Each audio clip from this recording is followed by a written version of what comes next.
He saw himself elevated, a name of considerable weight, effortlessly parting every gilded door. His signature query, "Do you know who I am?" was never a question, but a condescending decree, a bludgeon against the sensibilities of mere mortals.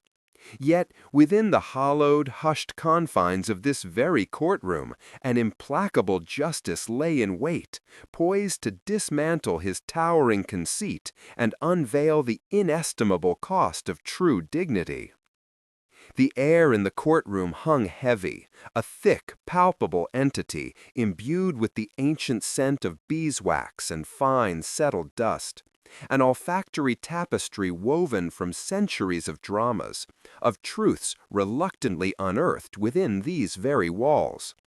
The slow, deliberate tick-tock of an unseen clock, somewhere beyond the ornate wooden paneling, marked the anxious rhythm of the pervasive tension, each second stretching taut. Aged wooden benches groaned softly beneath the shifting weight of curious spectators, their hushed murmurs a restless undercurrent that seemed to cling to the polished surfaces. Morning light, a pale, filtered gold, struggled to penetrate the tall, grimy windows, only managing to paint oblique stripes across the cold, unforgiving marble floor, illuminating motes of dancing dust. It was the deceptive tranquility preceding a tempest, a fragile peace, a stage meticulously set for a confrontation that promised to transcend the mere letter of the law, delving instead into the deeper currents of human character. Amidst this hushed tableau, the judge prepared to enter, his formidable presence not yet visible, but already deeply etched into the charged atmosphere, a silent anticipation. Officer Ana Silva, her uniform impeccably pressed, the starched fabric a stark contrast to the subtle weariness in her eyes, yet her shoulders subtly bowed by the weight of countless observations, absorbed the room's buzzing stillness with remarkable quietude. She was an image of discreet dignity, a steadfast sentinel awaiting the inevitable unfolding of fate. Across the hushed reverence of the courtroom, an entirely different tableau unfolded, dominated by the figure of Eduardo Almeida. He was a sculpture of careless elegance in the defendant's chair, his bespoke suit, a charcoal gray wisper of Italian silk, clinging to a physique that spoke of private gyms and personal trainers. Yet the exquisite fabric seemed to constrict not just his frame, but something deeper, perhaps the very breath of his soul. His wrist, tanned and strong, sported a gold watch of audacious proportions, its polished face catching the infrequent dull light from the high windows. He consulted it with a practiced, almost theatrical impatience, his lips curled into a faint, dismissive smile.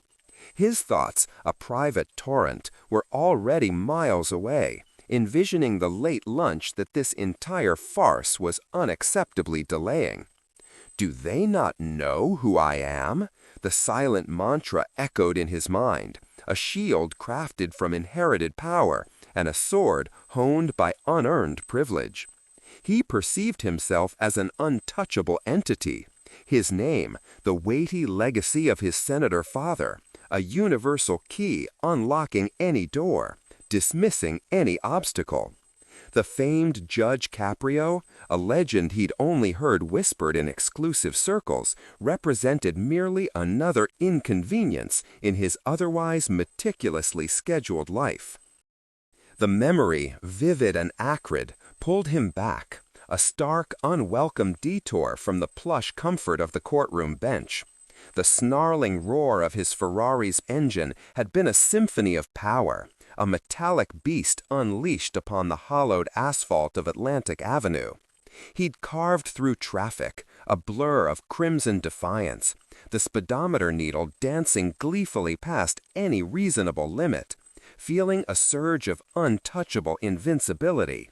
Then the insistent, swirling ballet of blue and red light materialized in his rear view, a jarring intrusion into his private dominion. Officer Ana Silva, a silhouette etched against the dying embers of a defiant sunset, approached his window with the measured, almost weary grace of someone who had witnessed the full spectrum of human folly.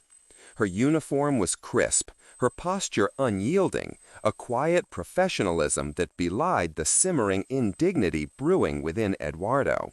He'd rolled down the tinted glass just enough for his contempt to escape, a barely contained hiss. "Do you even know who I am?" The words ripped from his throat, sharp-edged and infused with the venom of wounded privilege. "I'm Senator Almeida's son. You can't possibly find me, you insignificant piece of bureaucracy.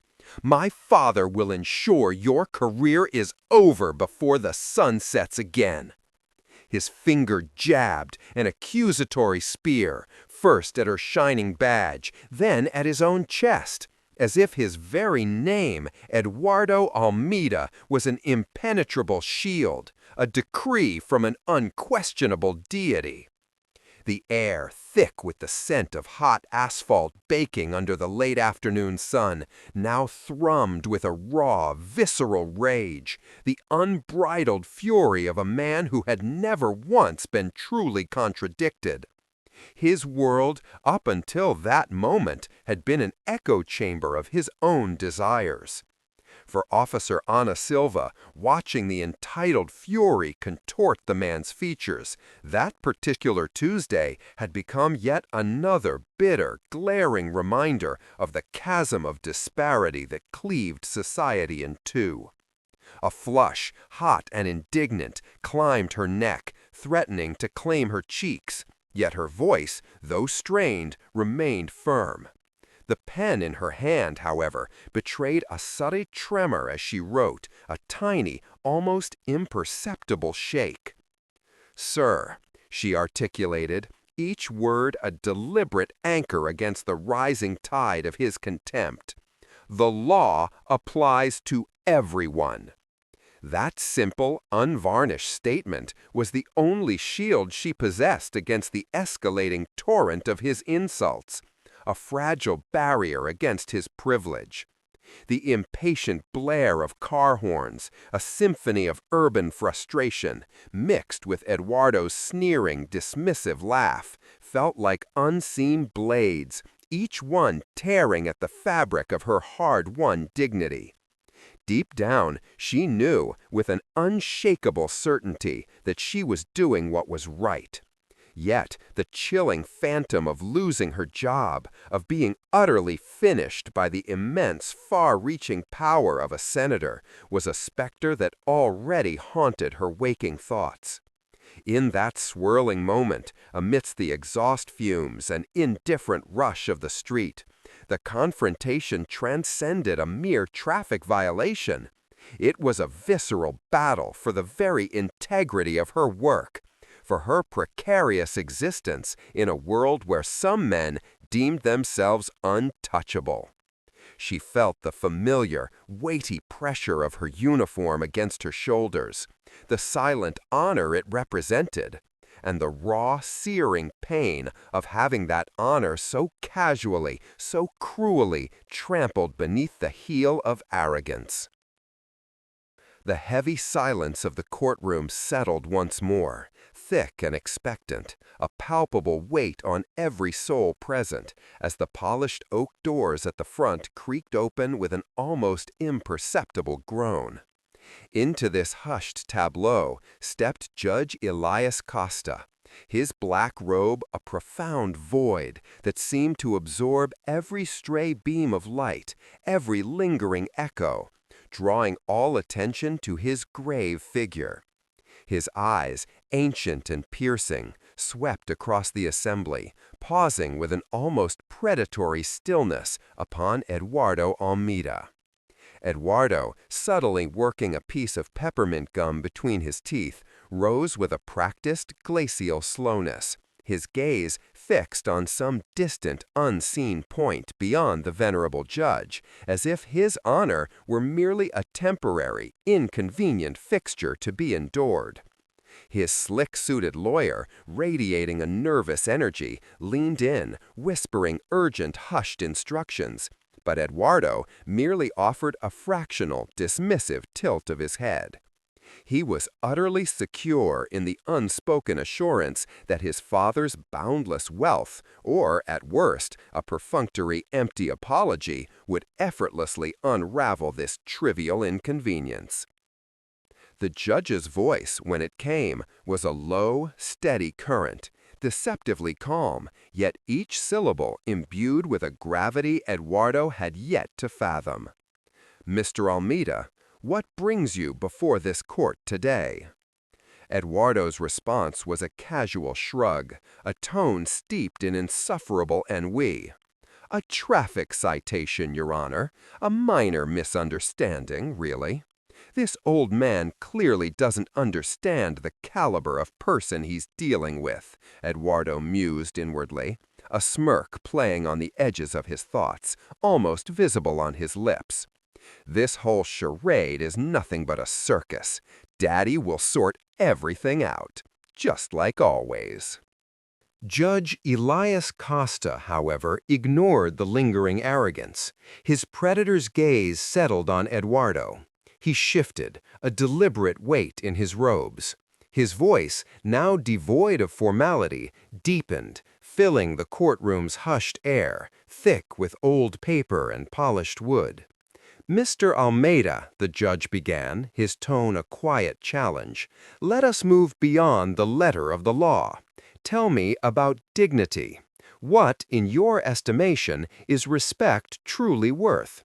And what burden does a casual threat inflict upon a public servant's life, their professional and personal existence, one dedicated to maintaining order?" Eduardo faltered, unprepared. His mind, honed for figures and status, found no anchor in abstract moral depths. "Dignity? Respect?" he stammered, his smooth confidence replaced by genuine bewilderment. "Well, Judge, I value reputation. Respect, I believe, through influence. And money, naturally. As for the threat," he rushed on, a forced smile flashing, "it was simply a way to express my displeasure, not meant seriously." His words, a hollow cascade of materialistic clichés, echoed, revealing a profound moral chasm. The judge, with glacial patience, watched the trap spring shut. Eduardo, his ego an unwitting executioner, marched blindly into his undoing, each utterance tightening the invisible noose. The wall clock's subtle tick marked the final seconds before a dramatic shift. The judge, Elias Costa, leaned forward slightly. His gaze, which had been impartial, now sharpened, pinning Eduardo Almeida in place. A subtle shift in the courtroom's hushed air accompanied the change, a palpable tension coiling around the wooden benches. "Officer Silva," his voice cut through the silence, no longer a mere question, but an invocation. "Do you recall an incident many years ago involving a young, ascending politician? A delicate situation, I believe, that you resolved with unparalleled discretion and unwavering integrity?"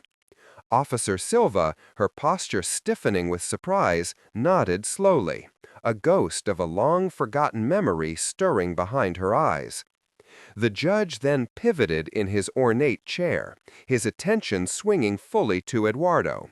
His voice, though still calm, resonated with the profound weight of an impending revelation, each syllable a falling stone. "Mr. Almeida, your father, Senator Almeida, once stood at a perilous crossroads. An accident, a nascent scandal, loomed large, threatening to obliterate his promising career before it ever truly began. It was Officer Silva, then a young and relatively inexperienced patrolwoman, who intervened. She acted with impeccable ethics, shielding him from devastating public exposure, asking for nothing in return, only the promise of an unblemished character. Officer Silva, her posture stiffening with surprise, nodded slowly, a ghost of a long-forgotten memory stirring behind her eyes.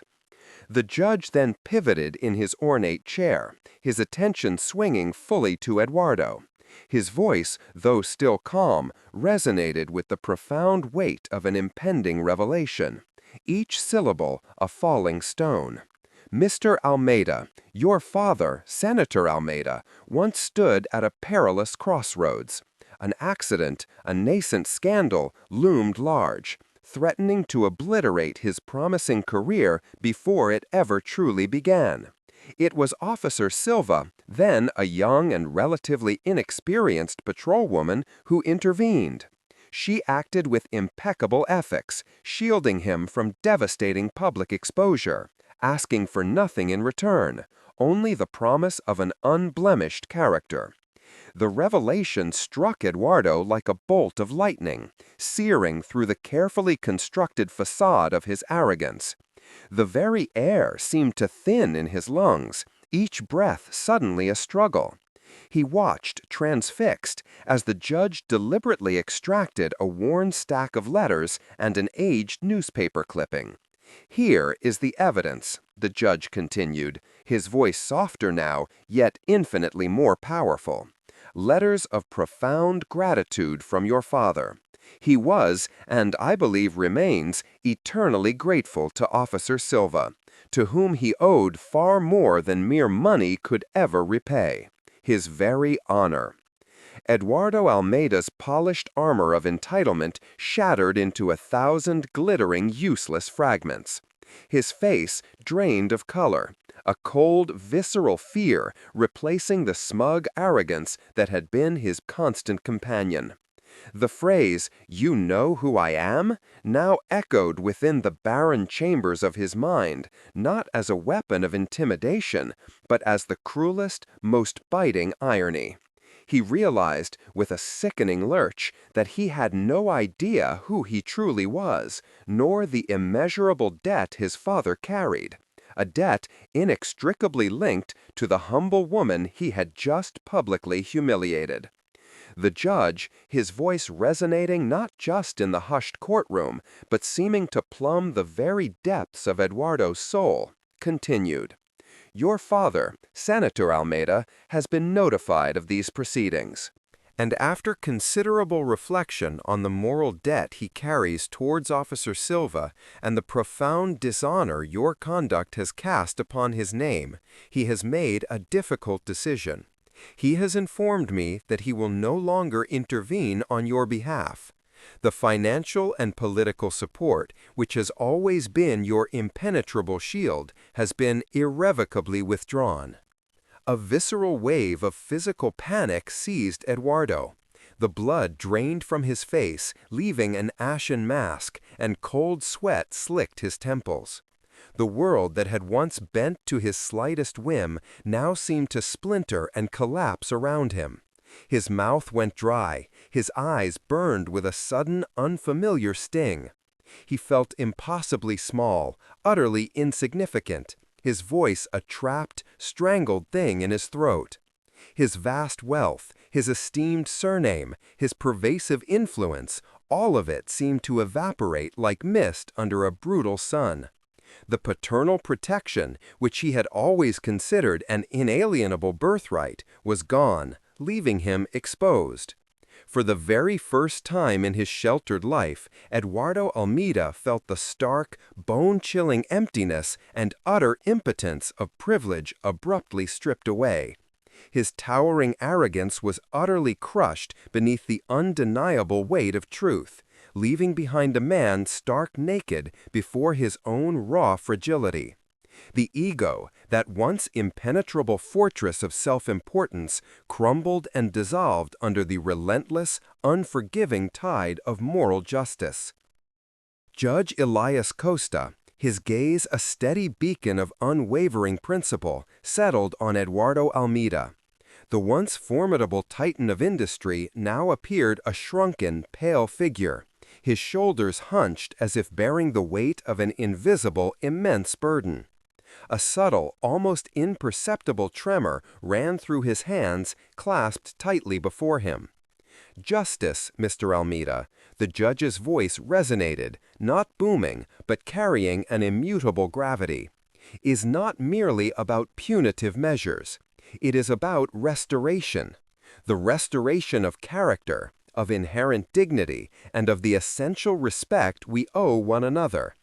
The law, you see, is not a burden to be circumvented, but a mirror reflecting the very core of our shared humanity. Your profound arrogance wounded not only Officer Silva, but the vital essence of public service itself, and, ultimately, the honor of your own name.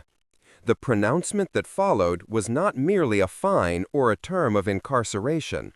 You are hereby sentenced, Mr. Almeida, to 6 months of full-time community service, not within the gilded confines of a luxury charity, but sweeping the very streets of this city, serving meals within a bustling soup kitchen, and for 3 months you will serve as an administrative aide within a police precinct under rigorous supervision.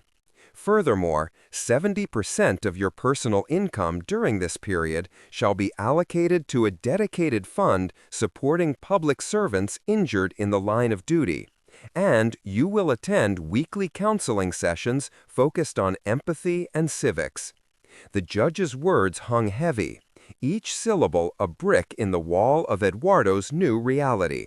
This was a punishment designed not to merely detain, but to transform, forcing him to inhabit and intimately experience the lives of those mere mortals he had so callously disdained.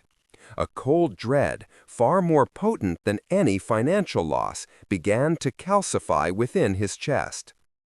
The judge concluded with a discourse that resonated less a legal pronouncement and more a profound philosophical teaching.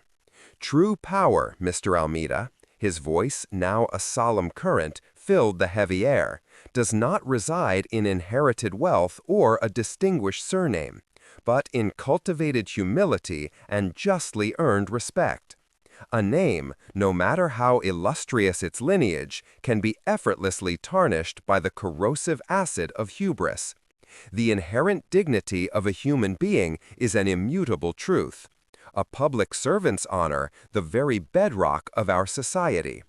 Let this crucible of experience not merely a penalty, but a profound odyssey of self-discovery and spiritual rebirth. Let the weight of your revered name now transform into the solemn responsibility of becoming a better man, not one above laws and fundamental decency. This, Mr. Almeida, is the essence of restorative justice, not merely to rectify a wrong, but to mend a soul. His words, etched into the profound silence of the courtroom, echoed in the deepest recesses of Eduardo's mind and reverberated within the hearts of all present.